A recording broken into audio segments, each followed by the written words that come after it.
Welcome back to the channel, everybody. So guys, today we have the extra legendary event going on. Now there won't be any shards pulled during this video. Soon after this video is live though, I will be streaming over on Twitch and I'll be pulling my shards over there because I will be going for this event. Now I don't think this event is the best for everybody. If you're wanting to go for the fusion and you're going to rely on ancient shards, you may not want to pull for it. If you're really far away from your mercy counter, you may not want to pull for it. If you're saving up for a guaranteed champion and you're free to play, you may not want to pull during this shard event. But if you're somebody who is already secure with a fusion, if you're somebody who is already good for a guaranteed event if it comes up, willing to spend a little bit of money if you need to, or if you're somebody like me who's relatively close to the mercy system, then hey, I think this is a great time to go ahead and get some extra legendary champions. Also, I was wanting to take a look at what are my most wanted champions. So it's been a while since I've really thought about this, decided on, hey, these are the champions I would be most excited to pull. One of the champions who not too long ago was my most wanted champion was Candrafon. And guess what? We had a guaranteed Candrafon event. And then right after that event, I pulled a dupe Candrafon, literally my next legendary. So let me see if I can open up RSL Helper right here. Shard Tracker. Okay, it literally says Candrafon into Candrafon. So you guys can see right here, I'm 127 into Mercy, but you see Candrafon from Ancients and then Candrafon from Sacred. So definitely awesome. Got one of my most wanted champions right there. But I didn't necessarily need a dupe of Candrafon yet, though it's nice for the Faction Guardians. But guys, let's take a look at my 10 most wanted legendary champions, non-void affinity. Let me know what your guys' top 2 are as well. I'm definitely interested in knowing that. But number 10, I think this one's going to surprise a lot of you all. So it's in Dwarf Faction. My number 10 most wanted legendary. It's going to be Trunda. Very, very odd, a lot of you may consider, but considering Trunda is an absolutely amazing champion, and she really is. But at this point in my account, I have Leoris for a nuker, which is very, very awesome. He's a void affinity. I have a +4 Ray, which does a lot of stuff. Doesn't hit as hard as Trunda. Trunda is definitely the hardest hitting champion. But at this point in my account, honestly, I am looking for more of variety in the gameplay and the style of champion. Trunda definitely be usable in Hydra, definitely would use her in the arena, but she's a hard-hitting, very heavy damage-dealing champion that I don't know if she would be a complete replacement for my other nukers that I'm already very happy with. So Trunda definitely on my most wanted champions list, but at number 10 currently. Moving over to number 9 is going to be in the Undead Hordes, and that is Mashald. Now Mashald is a champion who's very interesting. I definitely have wanted him for a long time, but the main thing is if I got Mashald, I would probably rebuild my clan boss team. I think Mashald brings a very interesting setup to the clan boss. I'm definitely interested in getting him and trying to rebuild my currently Bat Eater team, but rebuilding it to a Mashald Bat Eater basically team. I think it's called a Salad Eater team, but I definitely want to try some new and unique damage dealing champions there. And I just think he's such a cool champion. I would definitely like to have him. And it would definitely help out my Undead Horde faction wars because Mashald would definitely speed that up because Undead Horde is probably one of my slower factions to actually run. I have plenty of good champions here, but definitely Mashald would be a champion who I would build, use him in content, and speed up my faction war teams, which would be pretty nice for my account overall. Now, number 8 would be a dupe Duchess. So Duchess, if I pull her, doesn't matter. I'm going to be super excited no matter what. But currently, my Duchess build is kind of for arena defense, kind of for Doom Tower speedruns, and just kind of a mixed match of a build. So if I got a second one, I could either dedicate it to the arena or dedicate it to speedruns or dedicate it to arena defense or dedicate it to arena offense. There's a lot of different builds you could do at Duchess that I would definitely be interested in doing. So Duchess coming in at number 8 would be awesome. Definitely would absolutely love a Duchess. I already have one copy of her. I use her very frequently, and a second copy of her I could use even more. Plus I can empower my demon spawns, which would be an even bigger benefit. Give Kymar some boosts, give my Candrafon some boosts, so on and so forth. A great champion to have. Now number 7, also in the demon spawn faction, and that is Countess Lix. Now Countess Lix is a champion who was in, I think, the guaranteed shards not too long ago, and I wish I would have pulled her, or I wish I would have went for her, because she's got a very unique kit. Her passive abilities paired with Astralon. I've went against some teams in the arena, and you'll notice a trend throughout this video that most of my champions that I'm winning are arena-based champions, but I've seen some pretty awesome arena teams using Countess Lix plus Astralon. This passive removes one random debuff from Astralon and this champion at the start of each turn. It's very unique, very interesting kit. She has some good turn meter manipulation, 2 very good passives, especially if Astralon's in the same team. Overall, Countess Lix is a champion who I would definitely build, definitely use in my 3v3 team. Maybe defense, maybe some offense, probably defense, just because I think they're a duo who are very good together. They're not very popular to see, So people attack them and they don't really know what to expect. So I think it's a pretty interesting duo between those two champions, and definitely a champion I would love to have. Great kit overall. Attacks 3 times, decreased speed, some decreased turn meter on there as well. Their A3 ability, attacks all enemies, block active skills. Very overall solid kit. Demon Spawn champions, they really got that going for them. They really have a lot of champions with some very solid kits overall. So now let's move on to number 6, which is Xavia / Elenarl. Either one of these champions are going to be the exact same for me. Xavia and Elenarl are both Poison Explosion champions. I would use them a little bit differently on different stages of dungeons because Xavia can weak hit and it won't explode the poisons. So I got to be mindful about that. But either one of these champions, Xavia or Elenarl, would be great for my account because I already have this champion right here, Calvalax, which is an amazing champion to set up poison explosions. I have Calvalax, I have plenty of good poison champions, I have Dark Kale, so I have a lot of those setups for those poison explosion teams, except for the poison exploding champion, which is pretty important when you're trying to explode the champions, right? Like you really can't explode the poisons if you don't have Xavia or if you don't have Elenarl. So both those champions I would absolutely love. Now let's move on to number 5, right in the middle of the list, also a dwarf champion, and that is Mountain King. Now Mountain King is a very cool champion. He's a very tanky champion, a champion who is not really meta anymore, I don't think, but a champion who I've wanted for a long time. I think his kit is very simple, not very many books required, which I like. I don't think there's very many books required. Well, maybe it's not the books. Maybe it's that I don't have to read very much. Yeah, I think it's that. I don't have to read very much to know his kit. Attacks one enemy, and attacks one enemy. So a very simple kit, but man, this guy smacks so incredibly hard. And I have a pretty awesome dwarf amulet that I gotta show you guys real quick, or maybe it's a ring, but it's a quad roll. I won't even spoil it. So let's see, is it right here? Nope, it's not right there.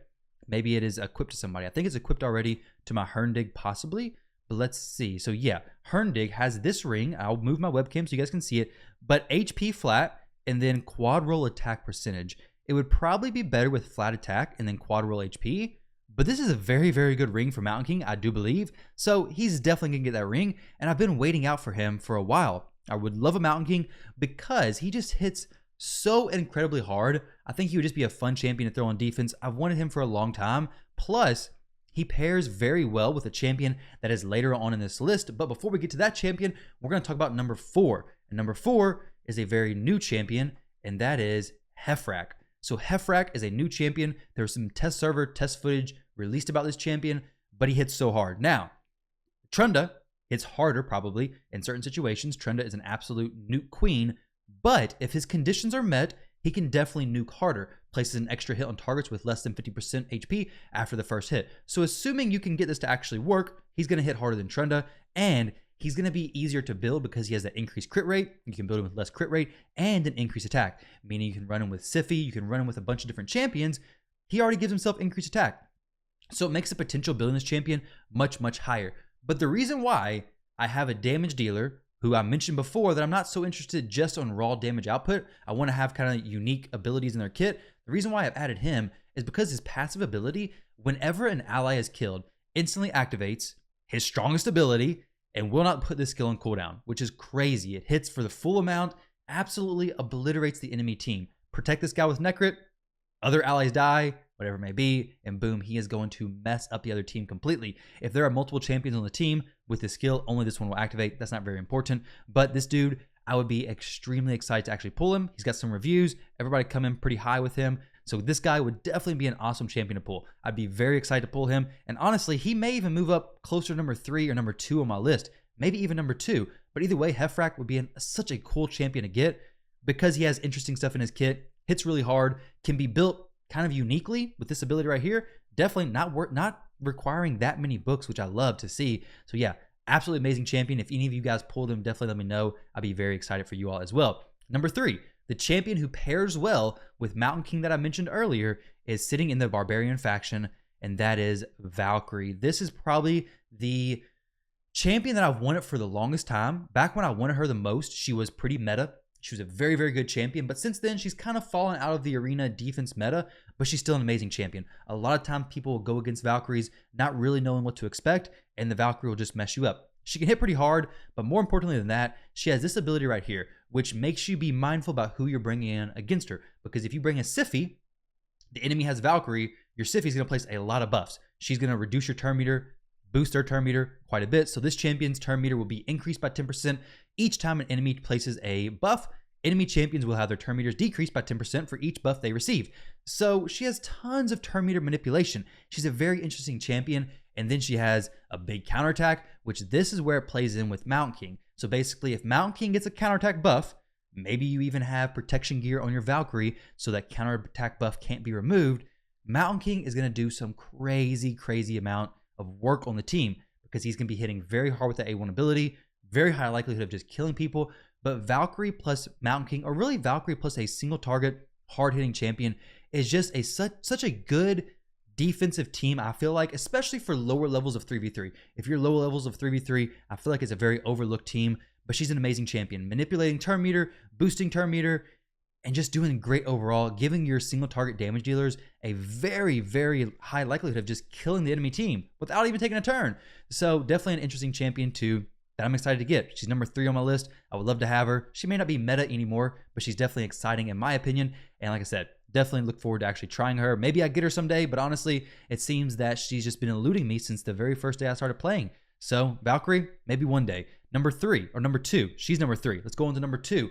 Number 2 is once again another dupe of a champion from the Demon Spawn faction, which is Prince Kymar. So Prince Kymar is amazing. And the thing is, that's kind of weird with him, is that he's amazing for 1 copy or for 10 copies. Honestly, I don't think you can have too many Prince Kymars. Resets, amazing, obviously. You can tune different Kymars for different dungeon speedruns. You can always use a Kymar. You can make him slow with high resistance so that he can counter warlords, which I would love to have a warlord counter. Would be absolutely amazing. I very well may build my second Kymar for that. But speedruns, arena going fast and arena going slow. There's a lot of different arena builds you can do with Kymar. Having multiple Kymars is never an issue. Honestly, I don't think you can have too many Kymars. If you have 5, you can make a +4. If you have 10, you can make 2 +4s, right? If you have 20 of them, you're a whale and you should probably cut back on the spending, but you can make a bunch of +4s and yeah, you'd be pretty good off. But yeah, that's definitely probably more money than most people are going to spend. 20 Kymars, that is a lot. Number 1. Let's move on to my most wanted champion, guys. If you've been watching the channel for really any time at all, and assuming this is non-void legendary champions, because my void legendary most wanted is definitely Hegemon, but my non-void legendary most wanted champion is the champion who's the partner champion for 2 voids that I have that I don't really use. Rhodos, the Lost Groom, right? That's his name, right? Rhodos, the Lost Groom. This dude is a fusion that I missed a long time ago because at the time of starting the game is about, well, I guess I started close when Rhodos came out. Basically, I wasn't ready for the fusion. I didn't know what to expect. I didn't know I'd even be playing Raid to this day. And this guy, I kind of just skipped him. Not because I didn't think he was a good champion, just because I wasn't ready and didn't think about doing it. I was very new to the game. But this dude would have been an amazing champion to go for. Granted, at that time, I wasn't playing on this account, so I wouldn't have had the 2 copies of Siphi. But this is a champion that I've wanted for so long, and if I pull him during my extra legendary event, I will be beyond ecstatic. I'll be so happy because he can make such interesting teams with Siphi, whether it's a fast team, whether it's a slower team, any team whatsoever. Defense team by himself without Siphi, but I would definitely be able to use my Siphis much more if I had a Rhodos. I love Siphi. Siphi's an awesome champion, but to be honest, the second copy of her, I don't really use it. I barely even use the speed copy. Well, granted, I do use it in my Solus team. She's a very good champion for setting him up. But dang, I would absolutely love a Rhodos. It's kind of an OP combo, to be honest. It used to be even more broken when Rhodos was, well, before his nerf, but he's still an amazing champion. Absolutely incredible champion. So Rhodos is definitely my most wanted champion to this day.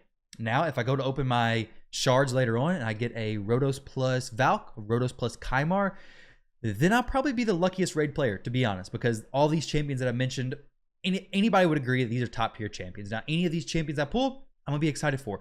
Any dupe of the factions that I need 1 more pair of to actually finish out my faction guardians, I'm going to be excited for. Maybe not so much for skinwalkers because I have nothing in skinwalkers whatsoever, but high elves, going to be excited. Let's see, Undead Horde, going to be excited. Honestly, even Shadowkin, I would be very excited to get a few dupes. Granted, I would need quite a few champions. I believe every Shadowkin I have dupes of, except for Noble. I do have Noble. Don't really want to dupe Noble, to be honest. But as far as Shadowkins, most of the Shadowkins that I have 2 copies of, which is kind of weird. So I have Noble and Gamaran who don't have 2 copies. So if I pull either one of those, while it's champions I won't use, I could use them for Faction Guardian. So it is a nice addition to the game that your dupes that once were useless now actually have somewhat of a use. So guys, that's my top 10 most wanted champions. Let me know what your 2 most wanted champions are. Did the list surprise you? What did you think about the list overall? But these are the champions who, if I pulled, I would definitely build very quickly. I would definitely get some use out of them, and I would definitely enjoy having them on my account. Best of luck to you guys if you do pull during this event. The event, I think, is great if you've planned for it and you can take all things into consideration. But with that said, guys, I'll catch you all in the stream if you're going to be there. Thank you all very much for watching, and I'll catch you in the next video.